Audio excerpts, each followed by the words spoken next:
Look at your income right now. Look at the salary, the hours, the fixed number that arrives at the end of every month and disappears before the next one begins. You have done the calculation. You have added it up, subtracted the bills, stared at what remains and felt the same terrible compression.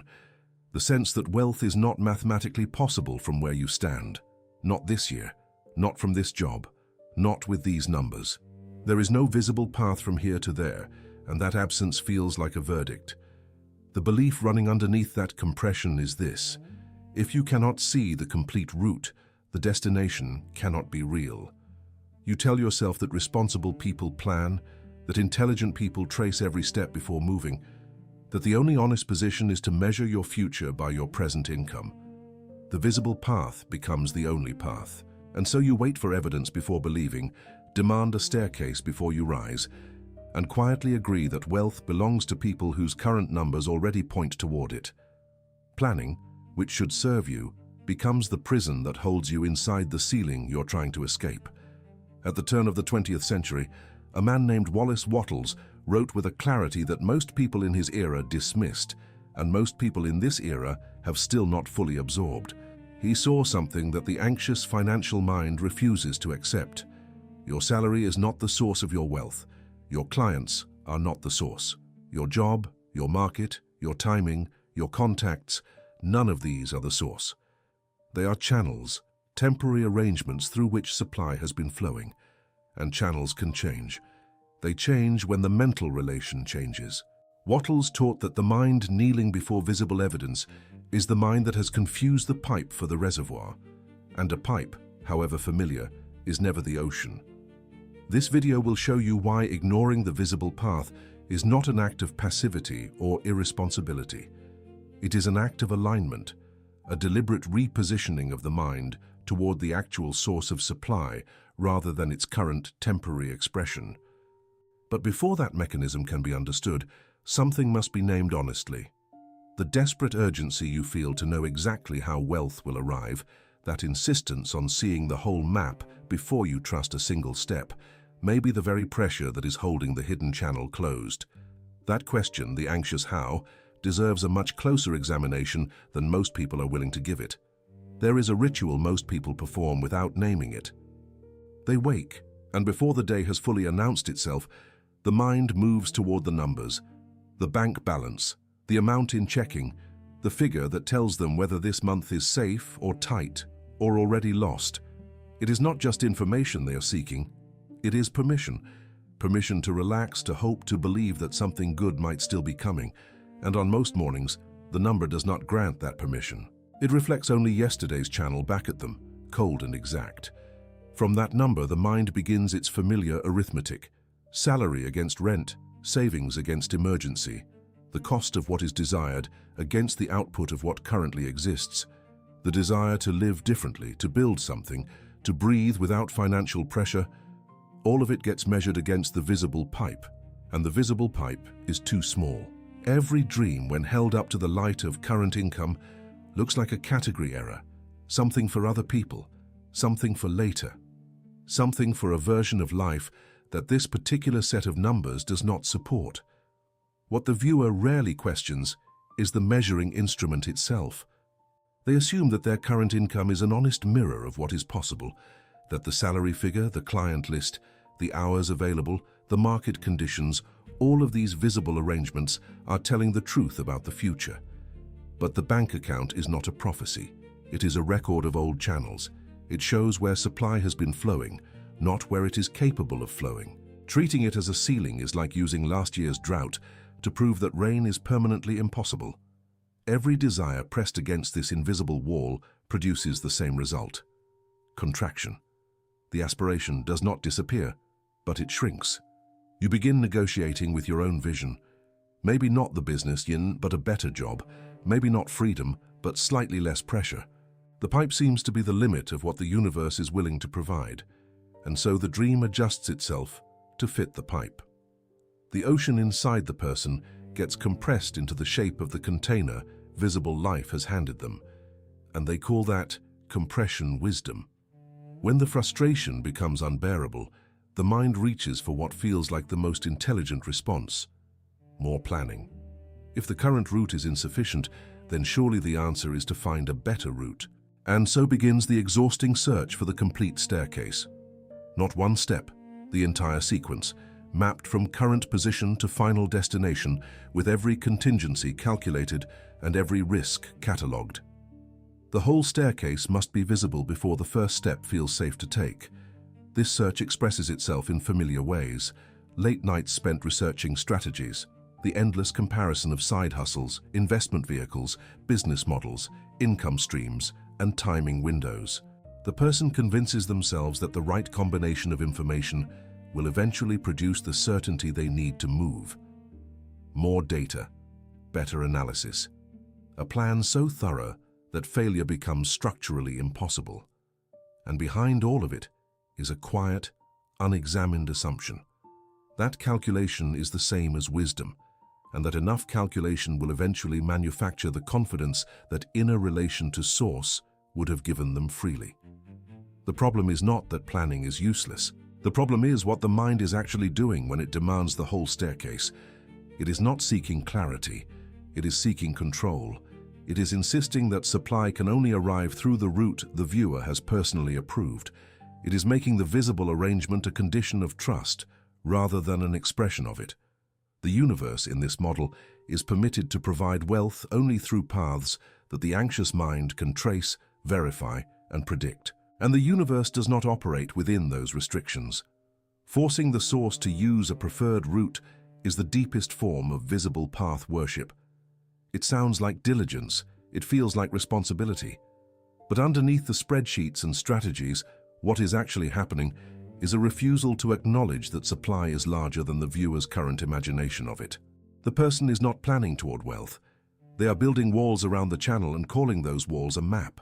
When the mind becomes loyal to the visible path, perception narrows. Opportunities begin to arrive, as they always do, through unexpected shapes.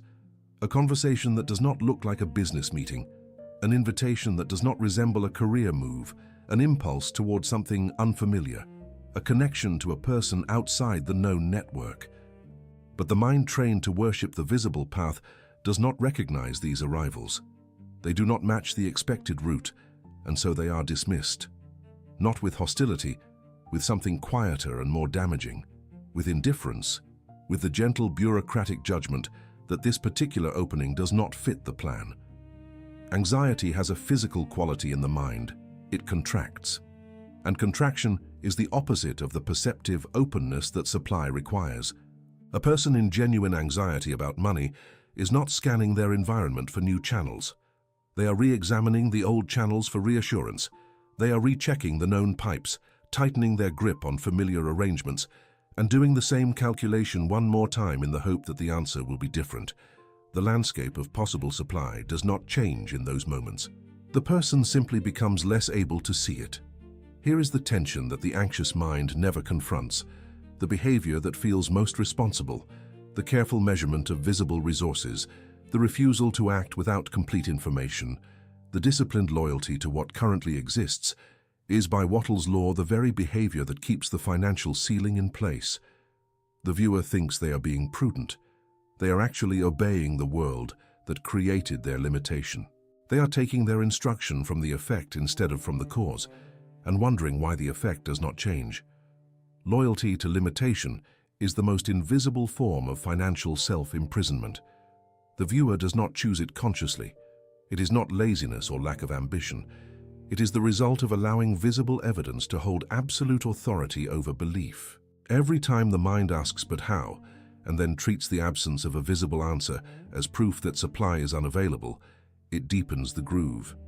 The how question, asked from desperation rather than curiosity, is not a search for information.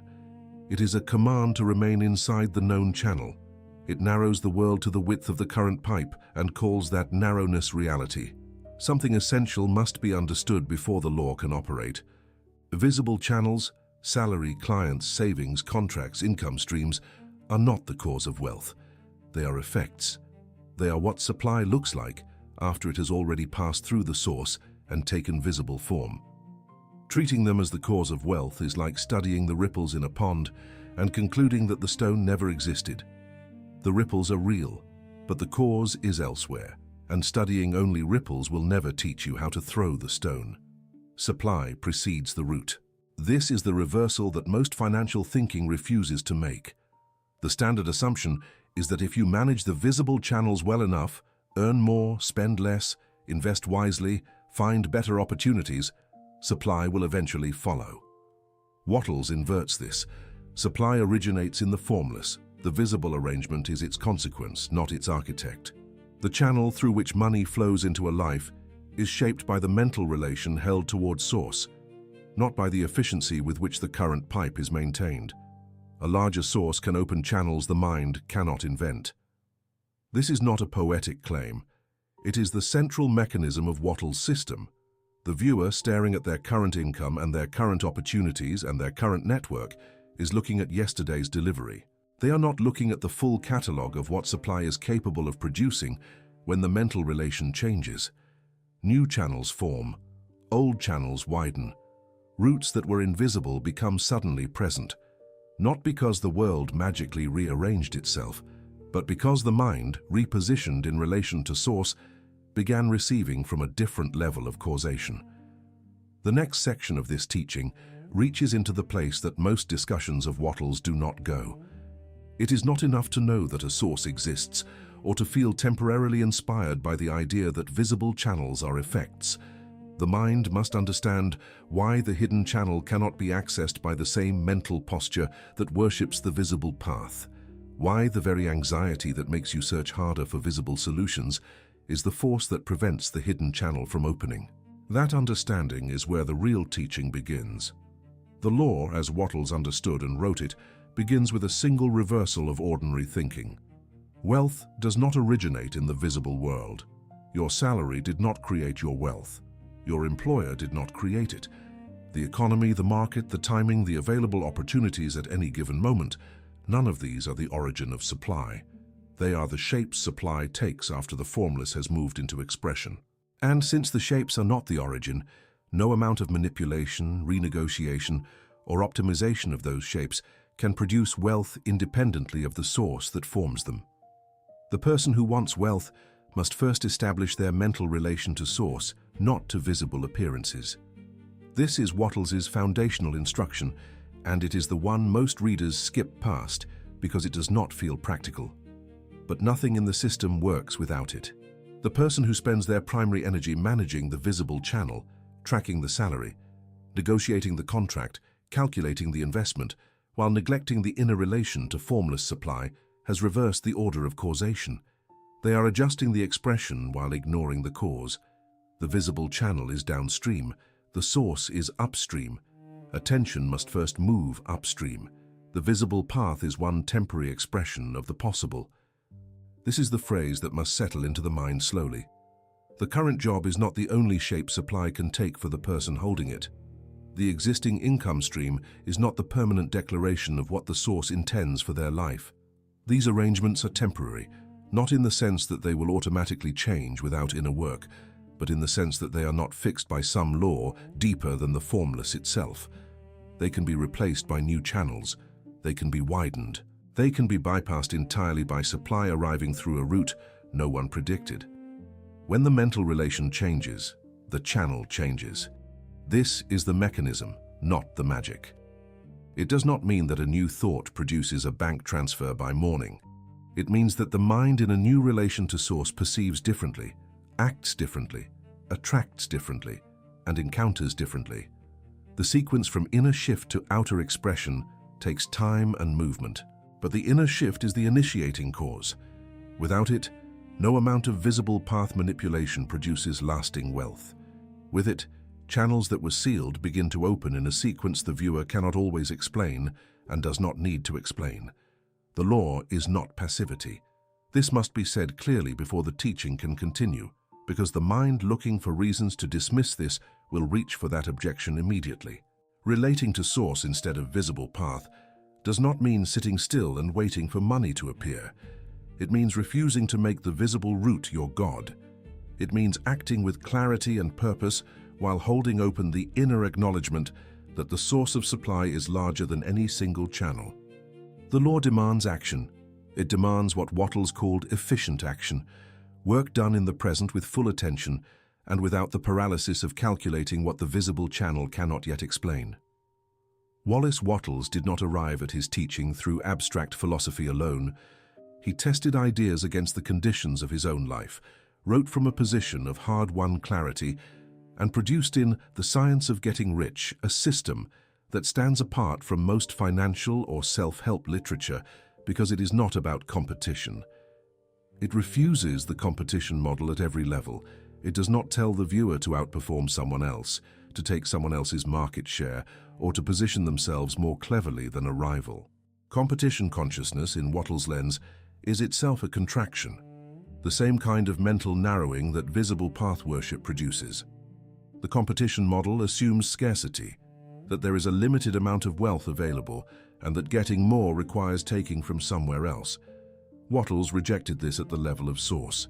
If formless supply is infinite, if the thinking stuff from which all visible forms emerge is not finite, then the wealth available to any single person is not constrained by what others hold.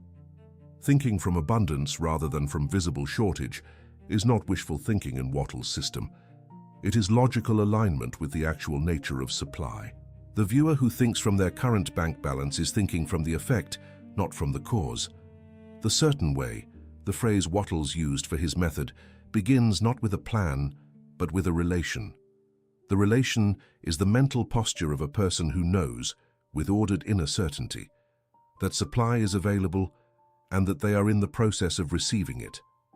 This certainty is not emotional euphoria or forced positivity. It is a settled, deliberate orientation of thought toward the formless source, rather than toward visible arrangements as the final authority. The certain way is a way of holding the mind, and it must be held continuously, not only in moments of inspiration. Wattles did not teach blind wishing. He taught something that requires more discipline than most practical plans ever demand. He taught that the mind must hold a clear, definite vision with steady certainty, not the frantic hoping of someone who cannot see the path, but the composed inner knowing of someone who has already placed their relation upstream of visible evidence. The distinction matters enormously. Blind wishing is passive and unfocused. The certain way is active, disciplined, and precise. It simply operates from a different level of causation than the ordinary financial mind is willing to occupy. To read Wattles as a teacher of positive thinking or as an early author of motivational content is to miss the architecture of what he actually built. His work is a system of invisible causation, a description of how the formless source produces visible wealth through mental channels, and how the mental channel is shaped by the inner relation the person maintains toward that source. The person who grasps this understands why two individuals in identical external circumstances can produce dramatically different results over time. The difference is not the visible path. The difference is the mental relation. The teaching reaches a point where the mind that has been listening with growing interest suddenly applies the wrong conclusion. It hears ignore the path and translates it as ignore action. It hears the visible route is not the source and concludes, therefore I need not move. This misinterpretation is so common and its costs so significant that it must be addressed directly before the teaching advances further. Ignoring the path is not ignoring the journey. It is ignoring the idolatry of one particular visible route while remaining fully committed to movement. The distinction is precise. The mind that ignores the path in Wattles' sense does not sit in contemplation and expect the channel to open through waiting. It acts. It takes the nearest clear step with attention and quality. It does present work with full engagement. What it does not do is limit supply to the route it currently understands. It does not refuse to act unless the complete map is visible. It does not interrupt its movement to demand that the universe explain every future turn before this present step is taken. The action continues. The control over delivery route is released. Confusing trust with laziness is the error that undermines more sincere students of this law than any other. The person who stops worrying about the visible path but also stops acting has not applied the law. They have simply replaced one form of inaction, the paralysis of not knowing how, with another form, the passivity of waiting for supply to arrive independently of effort. Wattles was explicit.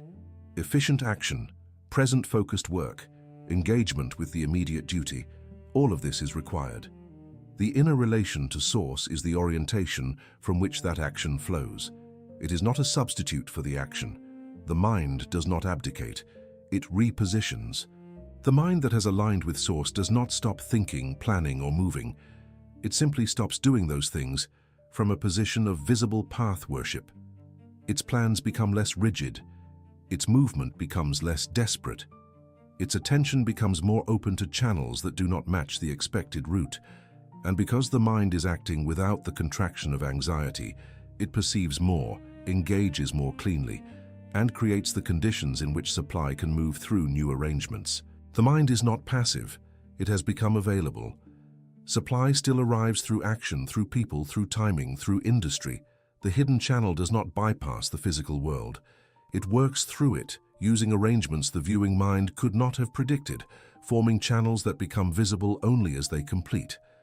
Understanding this removes the most common objection to Wattles' teaching. The question is not whether to act.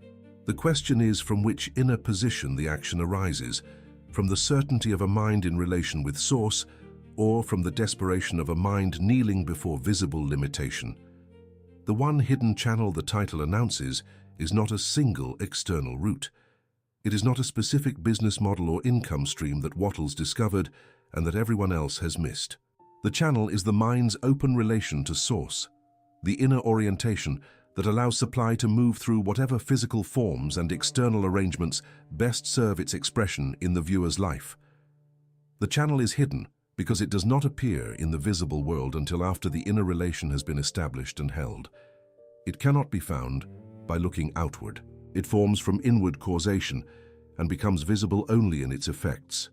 Supply operating through this channel is not subject to the viewer's preference for a specific delivery route. It provides by opening channels, not by obeying the panic demands of a mind that has decided exactly how wealth must arrive. This is a critical distinction. The person who says, "Show me the path and then I will trust," is not making a request. They are setting a condition on source that source cannot honor without violating the very law through which supply operates. The channel opens in response to mental relation, not in response to conditional terms. The visible path can be entirely absent while supply is already moving.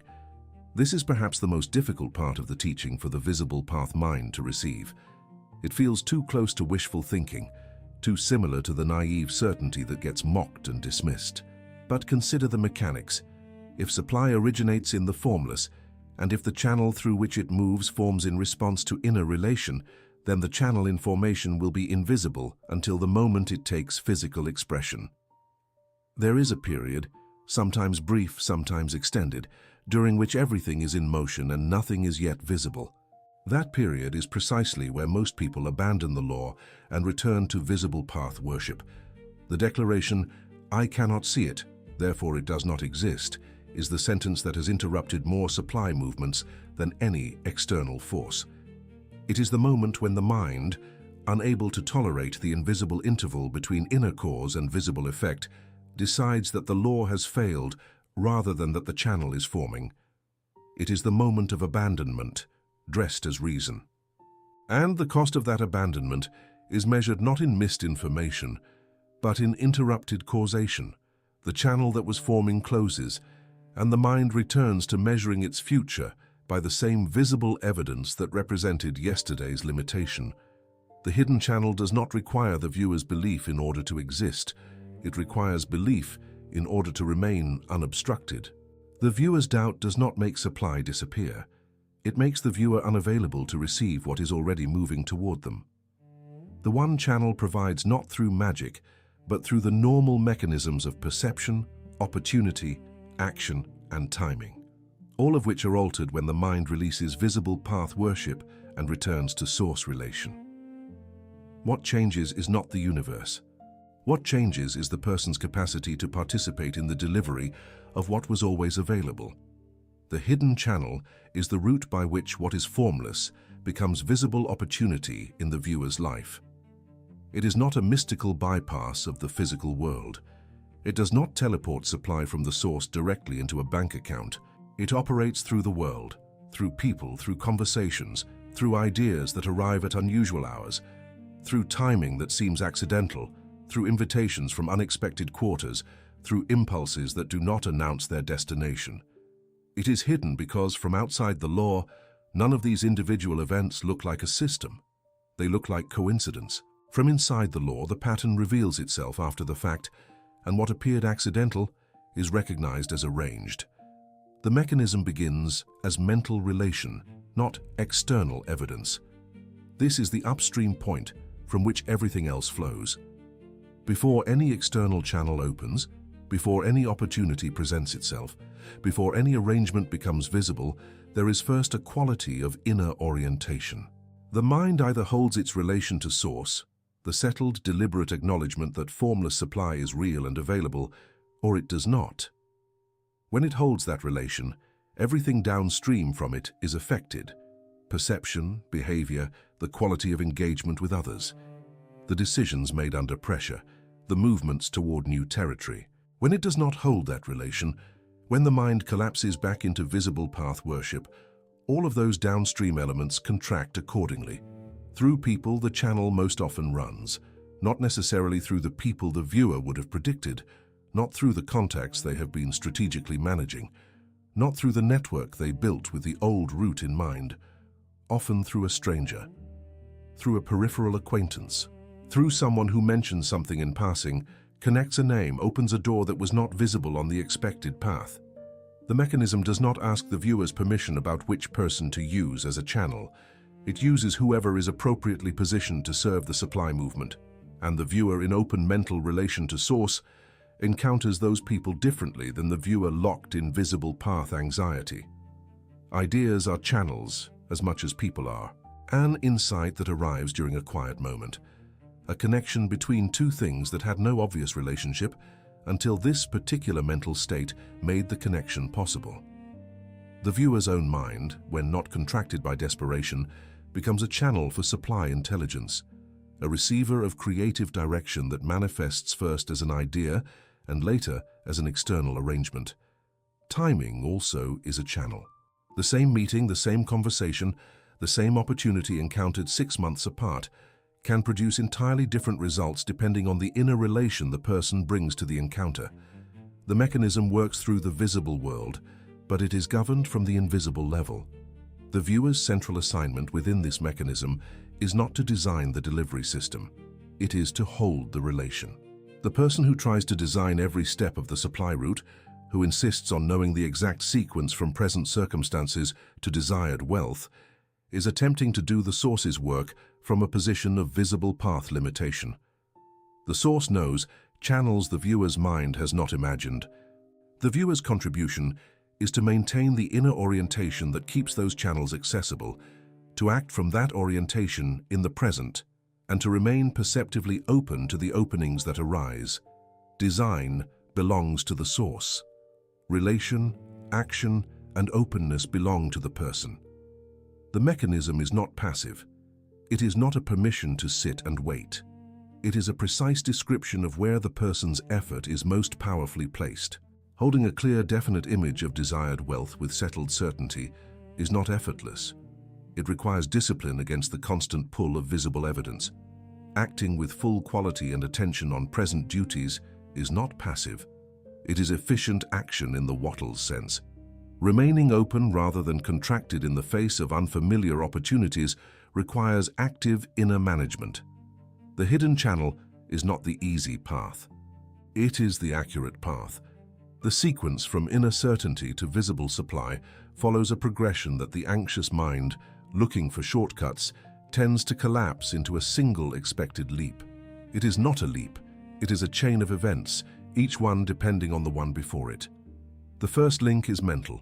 Certainty takes root in the mind, not forced, not performed, but genuinely held. The inner knowing that supply is available and that the relation to source is real. That certainty is not a feeling that arrives without cultivation. It is a posture that is chosen and maintained. From certainty, perception changes.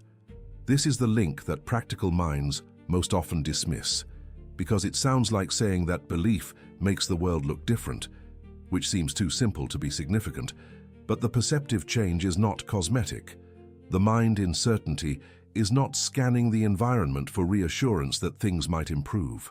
It is scanning for movement, for openings, for connections, for the small signals that precede new arrangements. It is oriented toward arrival rather than toward lack. And that orientation is functional, not decorative. It determines which information enters awareness and which passes unnoticed. Changed perception leads to changed action. The person who notices an opening acts on it. The person whose mind is contracted by anxiety, rechecking old channels for reassurance, never encounters that opening as a genuine possibility. They see the same event differently, as irrelevant, as too small, as unrelated to their expected route, and they pass through it without engaging. The visible world delivers identical events to both minds. The response is entirely different because the inner relation is different. Supply does not favor one person arbitrarily. It flows more freely through the one who has not blocked the channel. Action meets openings. When the mind is in settled relation to source, the quality of action changes. There is no desperation in the movement, no grasping, no over-explaining, no attempt to force a specific outcome from a specific encounter. The action is clean and present. It does what is immediately available with full attention and without the contamination of anxiety. And that quality of action produces a different quality of engagement in others, which produces different responses, which opens doors that frantic or contracted action would have closed. This is not mysticism. It is the ordinary operation of human engagement, viewed through the lens of inner causation. Supply then appears through channels that seemed absent before the inner shift. This is the visible end of the sequence, the arrival that looks from outside like luck or timing or fortunate coincidence. From inside the law, it is the visible expression of a chain that began with mental relation, the new client who appeared from an unexpected direction, the conversation that led to an unforeseen arrangement, the opportunity that came not through the planned route, but through a lateral connection no strategy could have produced. These are not accidents. They are the natural expression of supply moving through channels that the mind's new orientation made available. The metaphor that holds this entire mechanism together is the reservoir and the pipes. Imagine an underground reservoir of enormous depth, fed by a source that does not diminish. From this reservoir run pipes in all directions, toward all kinds of visible circumstances and arrangements.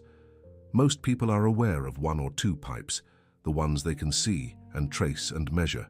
They maintain those pipes carefully, watching the flow, adjusting the pressure, worried when the output seems thin. What they have not noticed is that the reservoir feeds pipes they cannot see.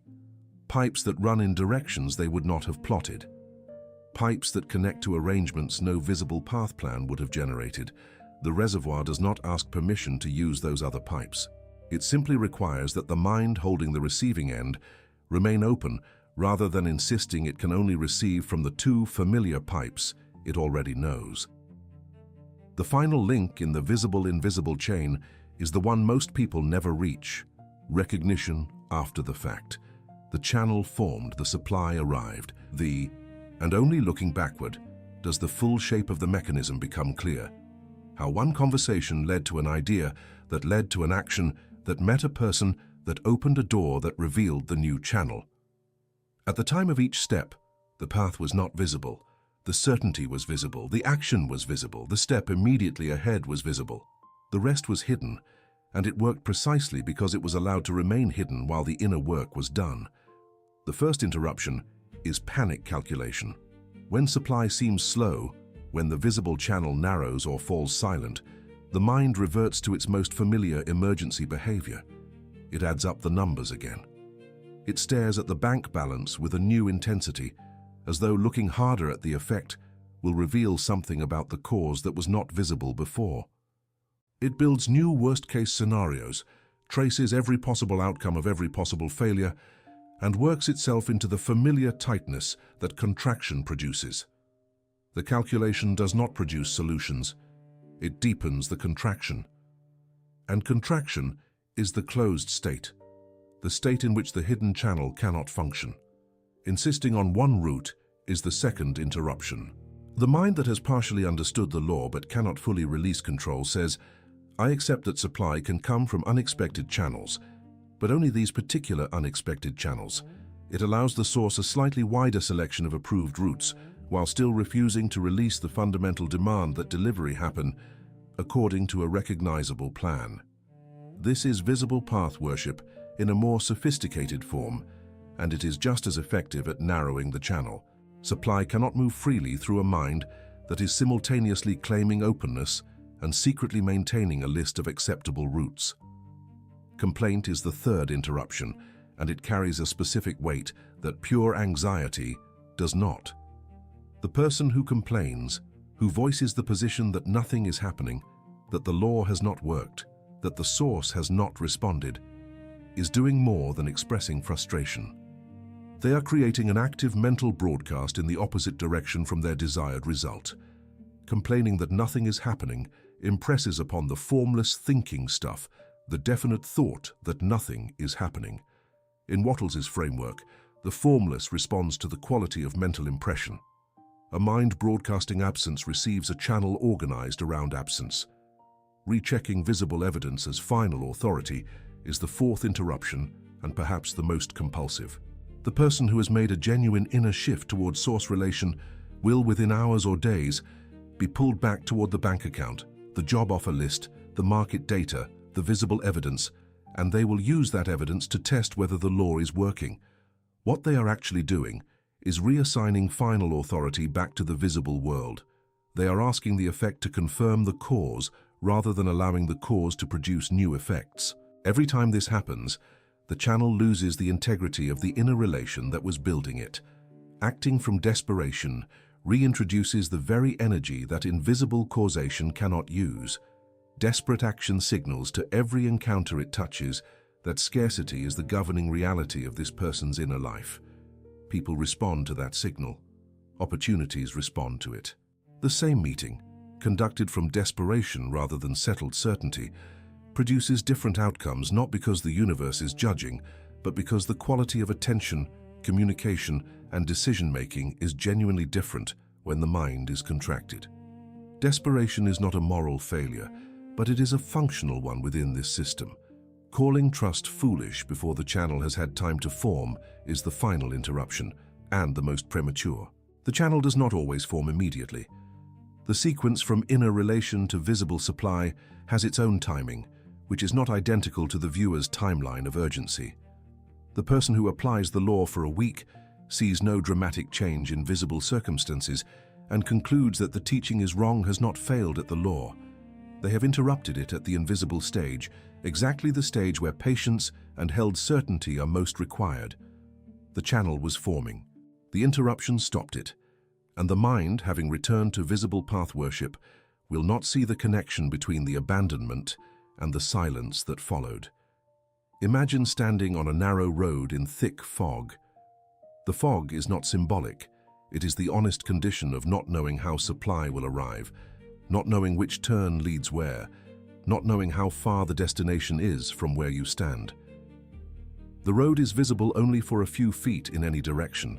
Beyond those feet, everything disappears into white, and you stand there staring at the few visible feet of road, trying to determine from their direction and condition where the whole path must lead. This is the viewer's habitual position, staring at the visible portion of the road and using it to reach conclusions about the entire journey. The road curves left, so left must be the only direction. The road narrows ahead, so the future must be tight. The road shows cracks and damage, so the whole path must be deteriorating. Every judgment about what is possible is made from those few feet of visible surface. The fog, which hides everything beyond that short stretch, is treated as confirmation that nothing exists beyond it. What the metaphor reveals is what the viewer is doing with their attention. Rather than listening, rather than becoming still and receptive to direction from the source that knows the whole terrain, they are staring, eyes locked on the visible surface, head down, calculating the road's evidence as if it were the full truth. The source in this metaphor is not somewhere distant and inaccessible. It is behind the fog, the mapmaker who has already charted the complete terrain, who knows which direction leads toward the destination, and who is prepared to offer direction to anyone willing to stop staring at the fog and start listening. When the viewer releases the demand to see the whole map, when they stop insisting that the source provide a panoramic view before they take one step, something essential changes in their posture. They become movable, the rigid grip on the visible road relaxes, the head lifts, the attention shifts from staring downward at the surface to something more like listening into the fog. And in that shift of attention, the first direction becomes audible. Not the whole map, not the final destination made visible, just the next movement. Just the clarity of what is immediately available when a particular kind of stillness is achieved. The hidden channel opens through movement, not through paralysis at the visible edge. The person who has listened and received direction must still walk. They still move through fog. The full route is still not visible, but they are no longer frozen by the absence of the map, and they are no longer staring at the road's surface for permission. They move with the direction that inner relation provided, and as they move, the next few feet of road become visible. Not the whole journey, just enough, just what the next step requires. This is the operational reality of the hidden channel, not a sudden revelation of the complete route, but a continuous collaboration between inner listening and outward movement. The narrow road, in the end, is not the enemy. It is simply the current expression of the journey, the temporary visible form that supply has taken so far. What the viewer mistook for the limit of the possible was only the limit of the currently visible. The source has always known a wider terrain. The mapmaker has always held the complete picture. The only question was whether the viewer would release the grip on the narrow visible road long enough to receive the direction that has been available all along. The fog does not lift all at once. The hidden channel does not reveal its entire length, but it opens, step by step, direction by direction, for the person willing to trust the mapmaker instead of the road. There is something inside the viewer that is not stupid, not lazy, not faithless in any conventional sense. It is, in fact, highly capable. It has been gathering evidence for years, building a detailed case from visible circumstances, and issuing judgments based on that case with the authority of a senior expert. It is the part of the mind that insists on visible confirmation before releasing any energy toward a desired result. The part that says, "Show me first, then I will believe." This is the blocker, not a failure of intelligence, but something far more entrenched than that. It is visible path dependence, and it has been operating so long and so consistently that the viewer has stopped recognizing it as a choice. "Show me first, then I will believe," is the sentence that this blocker speaks in 100 different tones. Sometimes it sounds like caution, sometimes like maturity. Sometimes it sounds like the voice of people who were burned before, who trusted too eagerly and paid for it, and who learned the lesson that certainty must always wait for evidence. The inner voice of that experience seems reliable. It feels like wisdom gained from real cost. But within Wattles's framework, it is the sentence that reverses the order of causation, that places the visible effect in the position of instructor to the formless cause, and wonders why the cause does not respond. When the blocker turns the current condition into a god, the viewer does not notice the act of worship. They experience it as facing facts.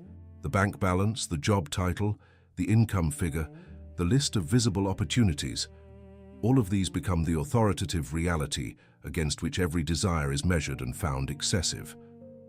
The current condition is not consulted as information. It is obeyed as final decree. The person does not know they are kneeling, they believe they are simply being honest. But honesty about current conditions and worship of current conditions as permanent truth are not the same posture, and the distinction between them is the entire distance between limitation and liberation. The blocker is genuinely difficult to identify because it has learned to wear the clothing of virtue. It does not announce itself as fear. It announces itself as responsibility, maturity, groundedness, pragmatism, the qualities that earn respect from sensible people and that provide social cover for the inner contraction they actually represent. The person is not simply being held back by fear. They are being held back by fear that has successfully passed itself off as wisdom and that therefore cannot be challenged without seeming reckless.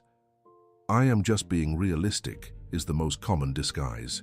Realism, in ordinary usage, means acknowledging facts. But the blocker's version of realism extends beyond acknowledging current facts to pronouncing them permanent, to treating visible evidence not as the current state of channels, but as the final declaration of what is possible. This version of realism is not honest about facts. It is loyal to limitation. It takes the current pipe's output and calls it the full capacity of the reservoir. And it offers that loyalty as evidence of sober intelligence. "I need a plan before I can move" sounds so obviously reasonable that questioning it seems irresponsible. But the demand for a complete plan before the first step is taken is the demand for the complete staircase before stepping onto the first stair. It is visible path worship presented as due diligence. The plan, in this context, is not a tool. It is a condition on the source. There it says, "I will trust supply only once supply has demonstrated in advance exactly how it will arrive." The source cannot honor that condition without making the entire mechanism meaningless. "I cannot move without proof" is a slight variation on the same position, but it carries a heavier cost because it has stalled the most momentum. People who have been genuinely close to new channels, who have felt the pull of an unfamiliar direction, who have experienced the quiet inner knowing that something was opening, have stopped themselves with this sentence, not because the proof was absent, but because the proof they required was of the wrong type. They required visible evidence that the route was safe. What was available was inner certainty that the relation was real. Those are different kinds of proof, and the blocker does not accept the second kind.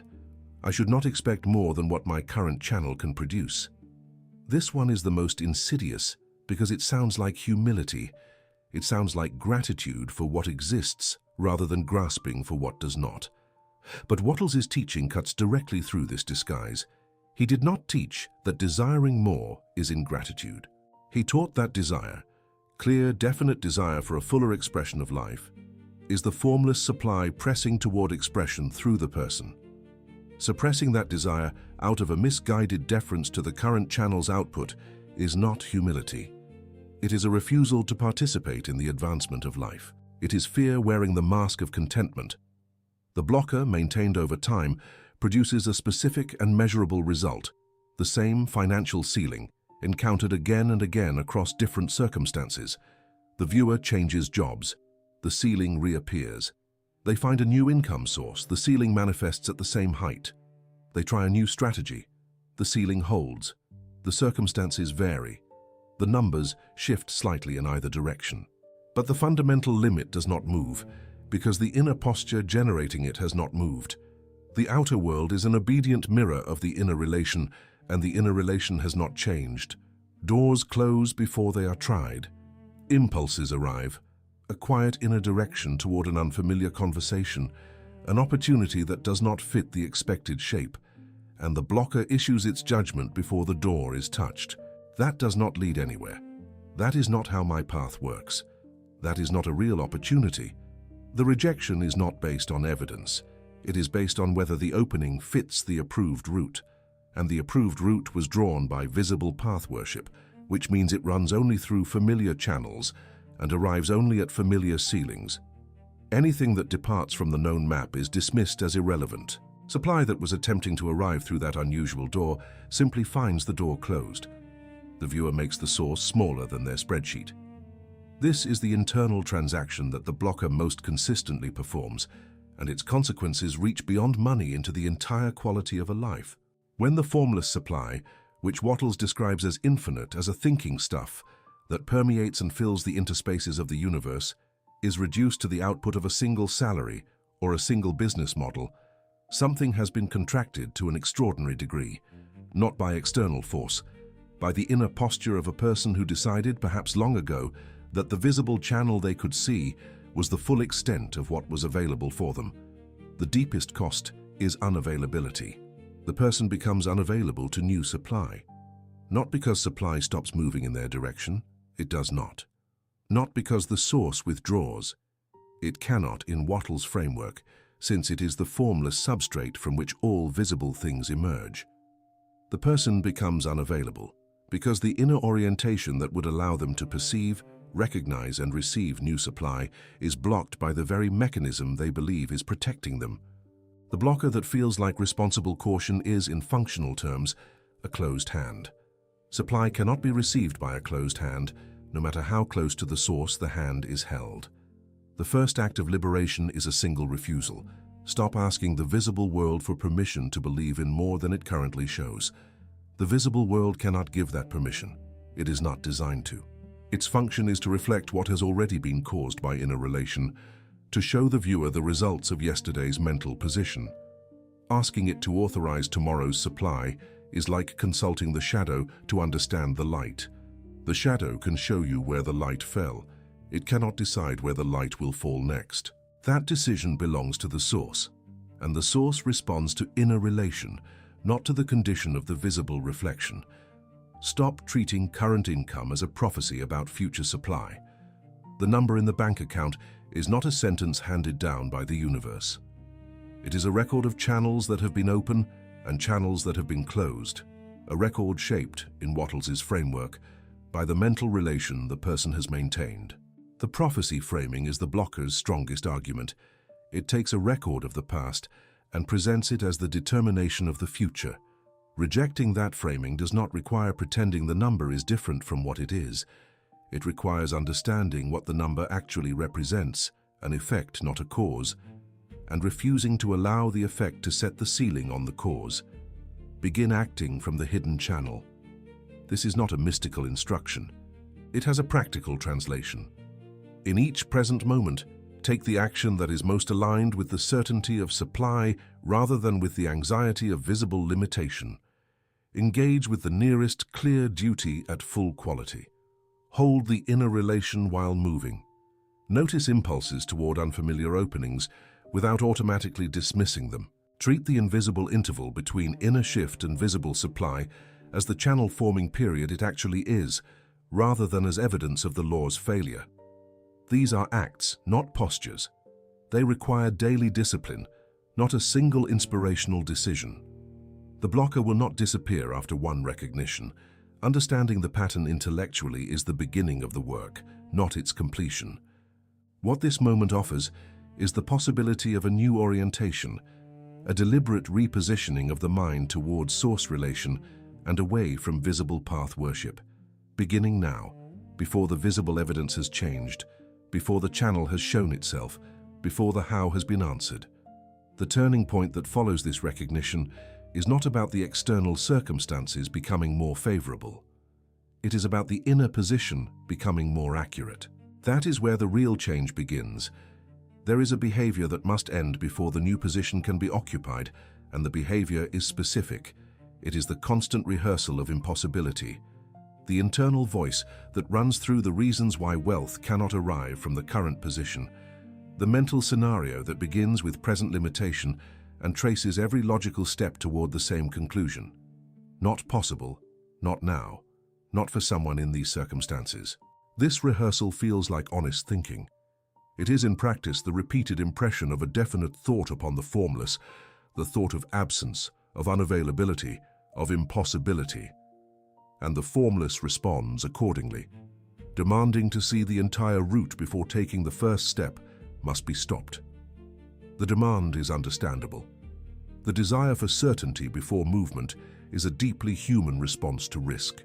But in the context of Wattles' law, it is a demand placed on the source that the source cannot honor without making the mechanism circular and self-defeating. The route forms through movement, not before it. The channel becomes visible as it is walked, not while the viewer stands at the beginning and insists on seeing the end. The demand for the complete map is not caution.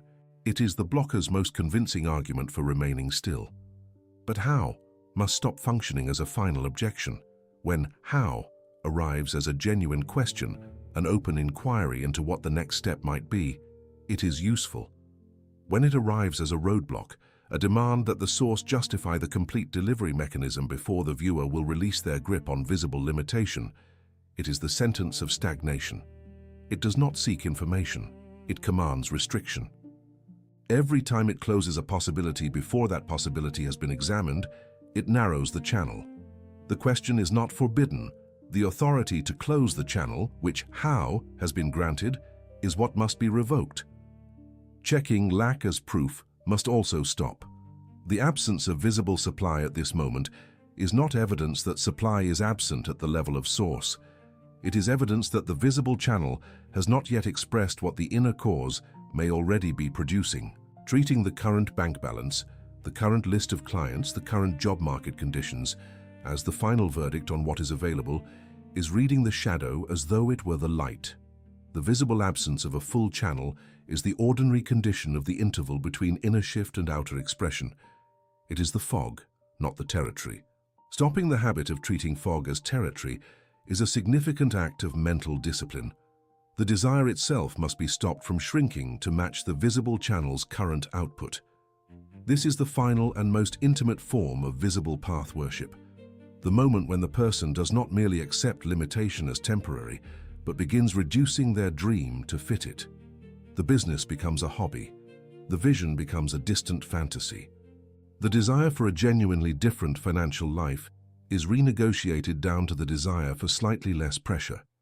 Each reduction of desire is presented as maturity, as growing up, as accepting reality. In Wattles' framework, it is the most fundamental form of blocking supply, because supply presses toward fuller expression of life, and the contraction of desire is the contraction of the channel through which that expression was being invited. There is an acceptance that the law requires, not a passive resignation to circumstances, but a deliberate opening of the mind to a larger possibility than the visible world currently confirms. The first acceptance is this: the source can use channels unknown to you. It can bring supply through people you have not met, through opportunities you have not imagined, through arrangements that have no precedent in your visible experience. Accepting this is not naivety. It is the honest acknowledgement of the scope of what formless supply is capable of producing when it operates without restriction from the viewer's limited expectations. Accept that not seeing the root is not evidence of its absence. The hidden channel is called hidden for the precise reason that it does not announce itself to the visible path mind before it forms. The interval between inner cause and visible effect is not empty. It is full of forming. Supply is not absent during the invisible stage. The channel is simply not yet expressed in forms the outer eye can measure. Learning to hold this distinction between genuine absence and invisible formation is one of the most practically important disciplines the student of this law can develop. Certainty must precede visible arrangement. This acceptance feels most countercultural, most at odds with ordinary expectations, most difficult for the evidence-demanding mind to make without feeling that it is surrendering to delusion. But Wattles' entire system depends upon it. The certainty he describes is not blind optimism. It is the ordered inner knowing of a person who has understood the law, accepted the mechanism, and chosen to hold the mental relation that allows supply to move. It is placed before visible evidence because it is the cause, not the effect. Waiting for visible arrangement before allowing certainty is waiting for the reflection before turning on the light. Accept that action can be taken without full explanation. The nearest clear step does not require a complete map to justify it. The present duty does not require a guarantee of the final outcome before it can be performed. The conversation with the unfamiliar contact does not require a confirmed route from that conversation to the desired wealth before it is worth having. Accepting this does not mean acting randomly or recklessly. It means allowing the specific quality of inner certainty to authorize the specific action available in this moment, rather than requiring the entire future sequence to be explained before any present movement is made. The acceptance of partial visibility as sufficient is itself a form of trust in the source's navigation. The visible path is not my source. Write this in the deepest part of the mind rather than on a note on the wall. Hold it as a position, not merely as an idea. The visible path in salary, clients, current income, visible opportunities is one temporary expression of supply. It is not the origin of supply. It is not the limit of supply. It is a channel that reflects the current quality of inner relation to the formless, and that channel can change when the inner relation changes. This statement, held as a genuine position rather than an inspiring phrase, reorganizes every encounter with visible limitation.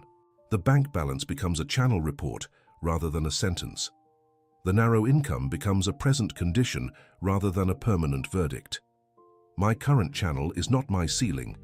The pipe that supply has been flowing through until now is the consequence of the inner relation held until now. A changed inner relation can produce new pipes, wider pipes, or supply arriving through entirely different arrangements that the old relation had not made accessible. This is not motivation, it is mechanics. The ceiling the viewer has experienced is not imposed from outside. It has been generated from within by a consistent inner orientation toward visible limitation as the final authority. Changing that orientation does not instantly change the visible condition, but it initiates the causal sequence from which new visible conditions will eventually emerge. I can act without forcing the route, moving through the present without demanding that each step confirm the complete future journey is the practical expression of source relation. Acting cleanly with full attention on what is immediately available, without the contamination of either desperate grasping or paralyzed waiting, is action in the certain way. The action does not carry the burden of proving the entire mechanism by itself. It simply serves the present moment with the quality that inner certainty enables, and leaves the arrangement of subsequent channels to the source that can see what the viewer cannot. Supply is larger than my calculation, not as a comfort, not as a temporary encouragement, but as a statement of actual relationship between formless cause and visible effect.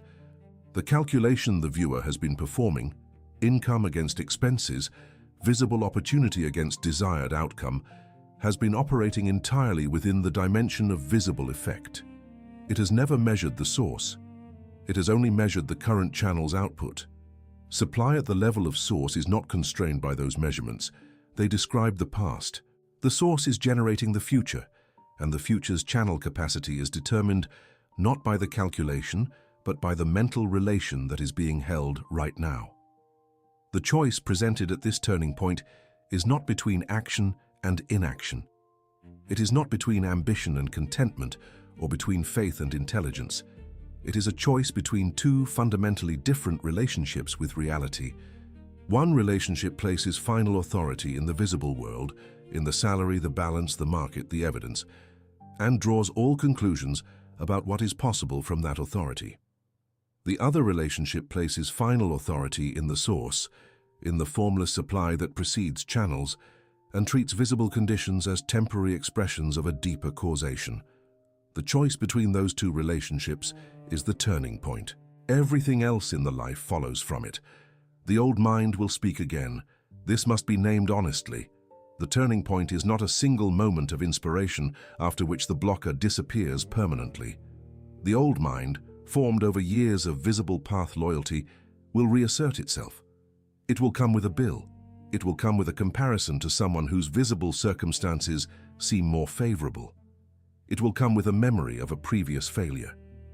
It will come with the quiet, persuasive voice of "but how" spoken in the most reasonable tone it knows.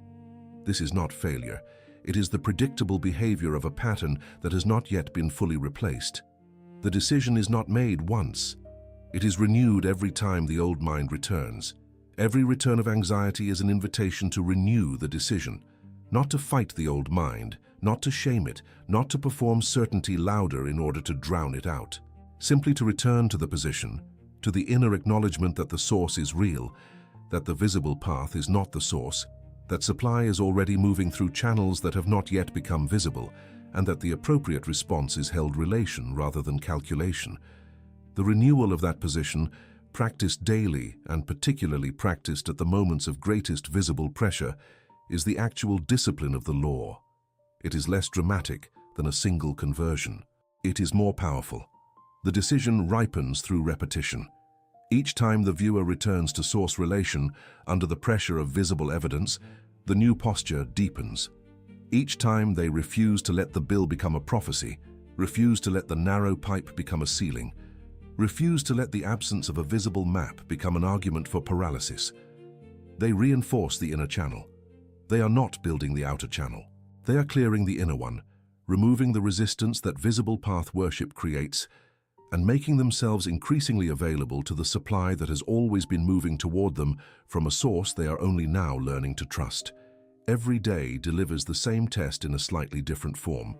The bank balance is checked, the income is measured, the expenses are tallied. These are not avoidable realities. They are the ordinary facts of a life conducted in the visible world. The question is not whether to know the numbers. The question is what authority to assign them as you look. A single practice can transform that daily encounter. When checking money, say, not as performance, not as a phrase designed to feel better in the moment, but as a deliberate repositioning of perception. This is a channel, not the source. That one reassignment does not change the number. It changes the number's relationship to your inner position, which is the relationship that matters. When no visible route presents itself, when the salary cannot explain the future, when the network does not contain the answer, when the known strategies have reached their edge, the mind reaches for proof that something is coming. It wants evidence. It wants visible confirmation that the channel is forming before the visible evidence has arrived. But the practice available in that moment is different. Say, the hidden channel is not required to appear before I trust. This is not denial of the difficulty. The difficulty is real. What is being denied is the authority of visible absence as a final verdict. The channel is not required to show itself before trust is extended to the source. Trust in this system is the cause. Visibility is the effect. Practice looking for openings rather than looking for proof. These two activities feel similar from inside them. Both involve attention directed outward at circumstances, searching for something significant. But they are fundamentally different orientations. Looking for proof is checking whether the law is working, whether the channel is forming, whether the visible world is offering evidence that supports continued trust. It places the visible world in a position of authority over the inner relation. Looking for openings is entirely different.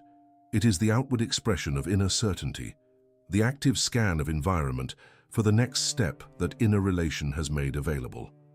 One is surveillance from fear. The other is movement from certainty. The daily practice is not elaborate. It does not require ritual or extensive time. It requires a consistent quality of inner attention at the moments that most directly trigger visible path worship. The bill arriving, the balance insufficient, the opportunity absent, the plan stalled. At each of these moments, a single breath length of conscious repositioning. This is the channel's current report, not the source's final word, begins to retrain the habitual response. Over time, the contraction that once arose automatically at these triggers is replaced by something steadier, not false confidence, not performed ease. A genuine return to source relation, practiced until it becomes the first response rather than the last resort. The thoughts that arise most automatically in the context of financial limitation are not neutral observations. They are impressions upon the formless, the exact medium through which visible conditions are eventually produced. Thought discipline, in Wattles' framework, is not suppression or positive pretending. It is the careful management of what the mind actually impresses, and it operates through replacement rather than denial. The most powerful replacements address the specific distortions that visible path worship produces, not by denying the visible facts, but by denying their authority to serve as the final determination of what is possible. Replace "I do not see how" with "I do not need to worship how." The first version of the sentence is an observation that happens to be true. The root is not visible. The second version is a declaration of independence from the demand that it must be visible before trust can be held. The how belongs to the delivery mechanism, not to the inner relation. The source is responsible for routing supply through appropriate channels. The viewer is responsible for holding the inner relation that keeps those channels accessible. Releasing the demand to know the how in advance is not irresponsibility. It is an accurate understanding of the division of roles between the person and the source. Replace "there is no way" with "there is no visible way yet." Again, this is not pretending. If there is no visible way, that is a true statement about the current state of visible channels. It says nothing about the state of invisible channels.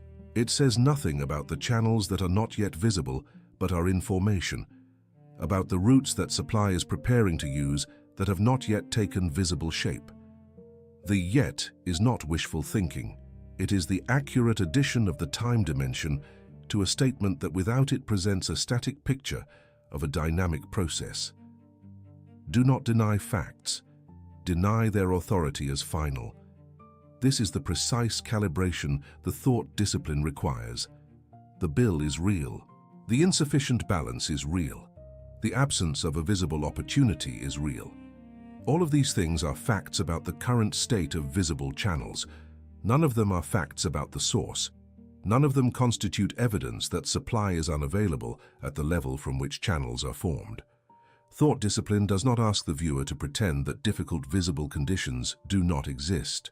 It asks them to hold the accurate understanding of what those conditions actually represent, and that understanding, consistently held, changes the mental impression being sent toward the formless. Thought discipline is practiced most effectively when it is applied to the specific thought at the specific moment of its arising, rather than in a general review that happens apart from the trigger. When there is no way arises, replace it then in the moment of its appearance at the trigger that produced it.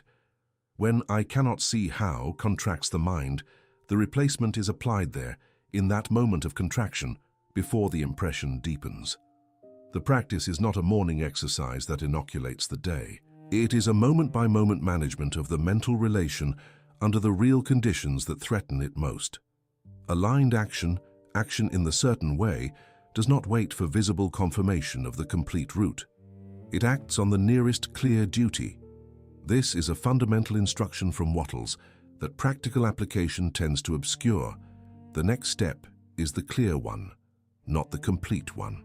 The person who cannot act until the entire mechanism is visible will find that the entire mechanism never becomes visible before action is taken. The route forms through the action, not ahead of it. The nearest clear step, the present work, the current duty, the immediately available engagement, is the action that must be taken and taken fully and well. The quality of that action matters as much as its direction. Wattles was precise on this point. Efficient action is not frantic action, not desperate action, not action performed with the anxious energy of someone who is trying to force a specific result. It is action carried out with full presence, with the quality of a person who knows that the work in front of them is connected to supply through the law, even if the connection is not yet visible. This quality of action, clean, present, undistorted by desperation, produces a different kind of engagement with the people and circumstances it touches, and that different engagement is part of how the channel forms. Move with dignity, not desperation. The distinction is not about composure as a social performance. It is about the inner state that the action expresses. Desperate action broadcasts scarcity to every encounter. Dignified action, action arising from settled certainty that supply is real and moving, broadcasts something entirely different. It is not arrogant. It is not performed. It is simply the natural outer expression of a mind that has genuinely repositioned itself in relation to source. People respond differently to that quality. Doors open differently. The same conversation conducted from those two inner states produces different outcomes, not by coincidence, but through the operation of the mechanism. Do not wait for the whole map. This instruction appears simple and is, in practice, one of the most difficult disciplines in the entire system. The mind always has a reason to wait, always has an additional piece of information it would need, one more detail of the route it would prefer to know, one more channel that should show itself before this particular step feels safe. That waiting is the map demand expressing itself through practical-sounding objections. The practice is to take the nearest clear step, the action available right now, the duty immediately present, without requiring that the complete future sequence justify it first. Do not force strange action to prove faith. The law does not require performances of trust. It does not require symbolic grand gestures, dramatic departures from ordinary life, or actions that serve no clear purpose except to demonstrate belief in the hidden channel. The certain way is grounded, present, and connected to the actual duties of the person's life. Faith in the source is expressed not through theatrical gestures, but through the consistent inner quality brought to present work. The person acts on what is genuinely currently available. The source manages what is not yet visible.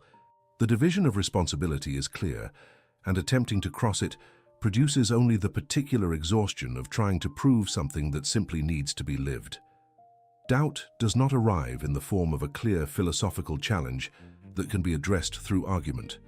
It arrives through a bill, through a silence where a response was expected, through a comparison, another person whose visible circumstances are expanding while the viewers appear unchanged, through delay, through the experience of taking aligned action and not seeing an immediate visible result. These are the actual conditions under which the inner relation is tested, and they are the conditions under which most people abandon the law without recognizing that they are abandoning it. They do not decide to stop trusting. They simply respond to the trigger with the old behavior, and the old behavior re-establishes the old channel. The practice of using doubt as a signal rather than as a verdict is one of the most important refinements available to the student of this law. When doubt arrives, through the bill, through the delay, through the comparison, the first shift is interpretive. This is not a refutation of the law. This is the law's test presenting itself at the exact moment when the inner relation most needs to be actively maintained. Doubt is a signal to return to source, not to abandon it. The return is not always immediate or effortless, but the recognition of the signal, the understanding that difficulty at the visible level is the normal condition of the invisible interval, transforms the doubt from a wall into a doorway. Returning to the law under doubt is a specific practice, not a vague emotional effort. It involves repeating the actual law, not as a chant designed to produce comfort, but as a deliberate re-impression upon the formless. Supply is real. The source is unchanged. The visible channel is the current expression of the inner relation, and I am now holding the inner relation again. The law stated clearly, with intention, at the moment of visible pressure, is the renewal of the decision. It does not require long meditation or extended ceremony. It requires the deliberate, conscious return of attention to the accurate understanding of where supply originates. From the restored inner position, take one calm action, not an anxious action designed to force visible results, not a strategic action aimed at proving that the law is working. One present, clean, dignified action on the nearest available duty. The action serves the present moment and keeps the person in movement. Movement is important. The channel opens through walking, not through standing at the edge of the fog. But the quality of the movement is what holds the inner relation. Calm action preserves the orientation. Desperate action collapses it. When doubt has triggered and the state has been restored, the one calm action that follows is not small. It is the continuation of the causal sequence that the doubt tried to interrupt. Refuse panic planning. This is the final instruction for the return from doubt, and it is where most people stumble after an initial recovery. The restored inner position is fragile enough in the first moments, after doubt has visited, that the mind, attempting to be responsible, will reach for the plan as comfort. More calculations, new strategies. The complete staircase demand returning in the form of crisis management. Each return to panic planning is a step back from source relation toward visible path worship. The refusal does not mean doing nothing. It means holding the boundary between aligned action and contracted calculation, taking the clear, calm step while declining the invitation to rebuild the map of limitation. Consider someone whose entire visible financial picture is contained within a salary. They have done the calculation many times. The salary covers expenses, leaves little margin, and contains no mathematical path to the life they desire. Every ambition, when measured against the salary, comes back labeled impossible. The salary has become not just a fact about the present, but a prophecy about the future, a ceiling so consistently confirmed by visible evidence that questioning it has begun to feel like self-deception. But something shifts. Not in the external circumstances. The salary does not increase. The employer does not call with unexpected news. The shift is internal. The person begins, slowly and with imperfect consistency, to separate the salary from the source in their mind. The salary is a channel. The source is something larger. That recognition, held against the daily pull of visible evidence, changes the quality of attention the person brings to each day. They are no longer only confirming what the salary cannot do. They have begun, tentatively, to notice what the present moment contains beyond the salary's edge. A conversation they would previously have dismissed as irrelevant catches their attention. Someone mentions a need. The person has a capability that addresses that need, a capability that their job description has never formally recognized. Without an elaborate plan, without certainty about where the conversation leads, they engage. Fully, cleanly, without desperation. The conversation opens a door. The door does not reveal an entire staircase, it reveals the next landing. There is action available at that landing and they take it. Supply begins flowing through a channel that the original salary calculation never contained. The example is not meant to be a formula or a template for a specific sequence of events. The hidden channel does not operate through a repeatable external script. It operates through a changed inner relation, producing changed perception, producing aligned action meeting available openings in whatever form they take. The salary did not change the moment the person stopped worshipping it as the source. The inner relation changed, and from that changed inner relation a sequence unfolded that the old position had made invisible. This is the integration of the law into ordinary life. Not a dramatic arrival, but a quiet, consistent departure from visible path worship and a gradual opening to supply through channels the salary never knew existed. What has been built across this entire teaching can be compressed into a single understanding that, once received at the level of genuine inner conviction rather than intellectual agreement, changes everything. The visible path is not the source. It never was. The salary was never the source. The client was never the source. The market, the timing, the network, the visible opportunities available at any given moment, none of these were generating supply. They were transmitting it.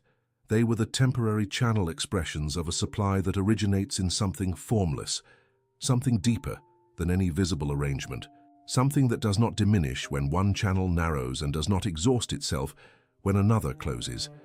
The hidden channel opens through three coordinated movements: inner relation held with deliberate certainty, action taken with aligned quality in the present, and the consistent refusal to allow visible evidence to hold final authority over what supply is capable of producing. Remove any one of these three, and the mechanism loses its function. Certainty without action is passivity. Action without inner relation to source is efficiency in the service of visible limitation.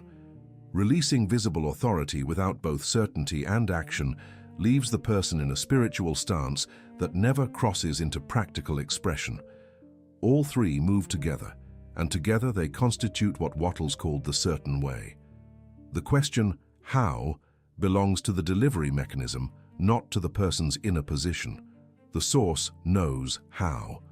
The how is the source's domain of operation. What belongs to the person is the what, the clear, definite image of the desired result, and the inner position of certainty through which that image is held while supply forms the appropriate channel for its expression. Returning how to the source is not an abdication of responsibility. It is an accurate understanding of the architecture of creation. The person provides the definite thought, the source provides the channel, and the two work together through the mechanism that this teaching has described. The old life had a recognizable shape. It began each day with the check, the balance, the number, the visible measure, and it organized everything from that starting point. Dreams were measured against the visible channel and found to be either approximately reachable through effort or clearly impossible.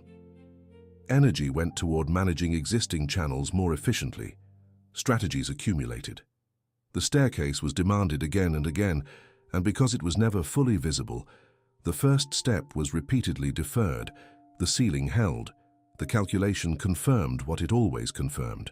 The life stayed inside the pipe's dimensions. The new life does not begin with the check as a verdict. It begins with the inner relation, the deliberate repositioning of attention upstream, towards source, before the visible evidence has been assigned its authority. The check still happens.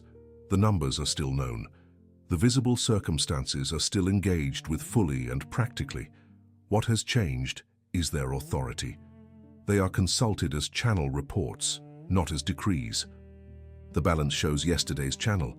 The source is already producing tomorrow's arrangement. The new life acts from that knowledge rather than from the visible record of the past. The old mind worshipped evidence. It required the external world to confirm possibility before energy would be released toward that possibility. Its protection was real. It prevented investment in genuinely unsound ventures. It encouraged care and attention to visible reality. But its cost was also real. It made the viewer unavailable to any supply that arrived through channels the evidence had not already sanctioned. The new mind receives direction. It holds a clear image, maintains inner certainty, acts with quality in the present, and allows the channel to form through the natural operation of the law rather than through the anxious management of visible arrangements. The contrast is not between a careless optimist and a cautious realist. Both descriptions belong to the old mind's framing. The new life is not careless. It is precisely calibrated to the actual mechanics of supply. The person in the new position is not avoiding reality. They are engaging with a deeper level of reality than the visible world contains. The level of formless causation from which visible channels emerge. That engagement requires more discipline than ordinary financial management. It requires sustained inner work. But the ceiling it removes is the ceiling that no amount of ordinary financial management could have touched. The teaching arrives at its final summation, and the summation is this: the viewer does not need to see the road in order to stop kneeling before the wall. Those are two separate acts, and most people have been treating them as one. They believe they cannot release visible path worship until the visible path reveals itself. They believe trust must wait for evidence. But the kneeling happens inside the mind, and the mind can stop kneeling right now before the path is clear, before the channel is visible, before the balance has changed, because the kneeling was never caused by the absence of the path. It was caused by the habit of treating the visible world as the final authority on what supply is capable of producing. The hidden channel is not a fantasy construct designed to comfort people in difficult circumstances. It is the unseen route through which supply has always operated, at the level of actual causation. Every channel that has ever opened in anyone's financial life, every unexpected opportunity, every connection that led somewhere unforeseen, every breakthrough that the previous visible path could not have predicted, was the hidden channel becoming visible. Not magic, not luck. The ordinary operation of supply through the formless to visible sequence that Wattles described a century ago, and that the anxious visible path mind has been interrupting ever since. Wealth is not limited to the current pipe. Let that statement reach the deepest part of the mind where the old calculation lives. The pipe is real. The current channel is a genuine fact, but it is one expression of supply, not the final expression. It is one channel among many possible channels, and the channels available to any person are not fixed by their current visible circumstances. They are shaped by the inner relation they hold toward the source that forms those channels. The pipe can be widened, new pipes can open. Supply can arrive through arrangements that the present salary calculation has not imagined. The reservoir is not depleted. The map maker has not run out of roads. The only question is whether the person holding the receiving end is open or closed, positioned towards source or kneeling before the wall. Something has been offered here that goes beyond information, beyond the intellectual understanding of a philosophical system or the encouraging presentation of a historical teacher's ideas. A law has been named, a mechanism has been described, an inner enemy has been identified, a turning point has been made available, and the teaching now asks for something in return, not merely agreement, not simply a favorable emotional response, but a genuine inner act. The act of making this law personal, of taking what has been described about the hidden channel, the visible path, the source and the certain way, and declaring it for your own life as a present position rather than a future aspiration. The declaration is not wishful thinking. It is a deliberate impression upon the formless, a clear, definite statement of the inner relation you are choosing to hold from this moment forward. The visible evidence has not necessarily changed. The salary is still what it was before the video began. The balance still reflects yesterday's channel. The blocker will likely speak again before the hour is out. but the position you hold inside those conditions can be different from what it was before. Different in a way that, maintained with consistency and expressed through aligned action, will eventually produce visible channels that today's calculation cannot anticipate. The law is waiting for the declaration. The hidden channel does not open for the person who privately agrees with a teaching while publicly maintaining their loyalty to visible path worship. It opens for the person who makes the law their own, who steps into it, names it, and commits to it as the position from which they will engage with their financial life going forward. That commitment is not made once in a moment of inspiration and then left behind as the next distraction arrives. It is made actively, renewed under pressure, spoken in the face of doubt.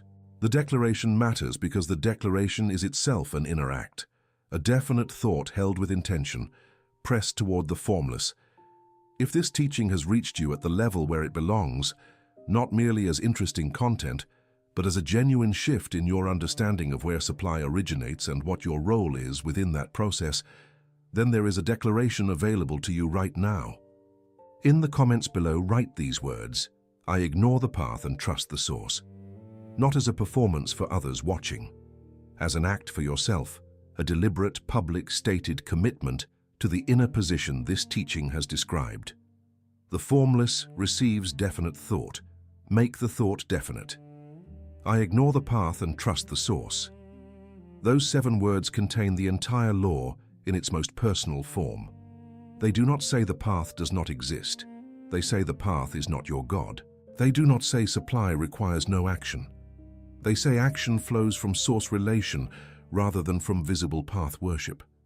They hold the distinction between the channel and the source in the form of a daily declaration, a repeated choice, a renewed commitment that can be spoken at the moment of greatest visible pressure, and that returns the mind to the position from which the hidden channel can operate. Write it, mean it, return to it. This channel exists for people who want to go deeper, not into motivation, not into strategy, not into financial tactics, but into the classical laws of wealth, thought, and inner causation. The teachers explored here are not popular content figures. They are the ones who wrote from hard-won clarity about how the invisible world produces visible conditions and why the ordinary mind's relationship to those laws makes all the difference. If that is the work you want to continue, subscribe. Every video on this channel is built for the same purpose, to hand you the law clearly enough that you can actually apply it. Subscribe only if you are genuinely interested in this kind of teaching, in the serious classical exploration of how supply moves, how thought operates as cause, and how the certain way functions in an ordinary life. If Wallace Wattles' law spoke to something real in you today, there is more of this work waiting. The next video continues the teaching. So does the one after that. Go forward from this teaching with a commitment carried in the inner life, rather than announced to others. The commitment is this: you will not shrink your desire to fit the visible road. The dream that lives in you, the fuller expression of life, the wealth that supply is pressing toward through channels you cannot yet see, does not belong to the visible channel that currently exists. It does not need to fit inside the pipe. It does not need to wait for the salary to catch up before it is allowed to be real. The desire is the formless pressing toward expression through you, and you will not reduce it to match the current channel's dimensions. You will act without worshipping the map. You will move through the fog with the inner certainty of someone who knows the map maker, who has chosen to trust the hidden channel over the visible wall, who understands that the absence of a visible route is not the absence of supply. You will take the nearest clear step. You will do present work with full quality. You will hold the inner relation under the pressure of bills, delays, comparisons, and silence. And when the old mind returns, one as it will recognize it, name it, and return once more to the position that the law requires. The visible path is not the source. Carry that sentence into every encounter with visible limitation from this day forward. When the balance speaks, hear it as a channel report, not a prophecy. When the route is absent, remember that the hidden channel forms ahead of visibility. When the blocker returns dressed as responsibility and asks you to reduce your life to fit the current pipe, refuse. The reservoir is not small, the mapmaker has not given up, and the hidden channel, fed by a source that does not diminish, is always forming for the person willing to release the visible road and trust what cannot yet be seen.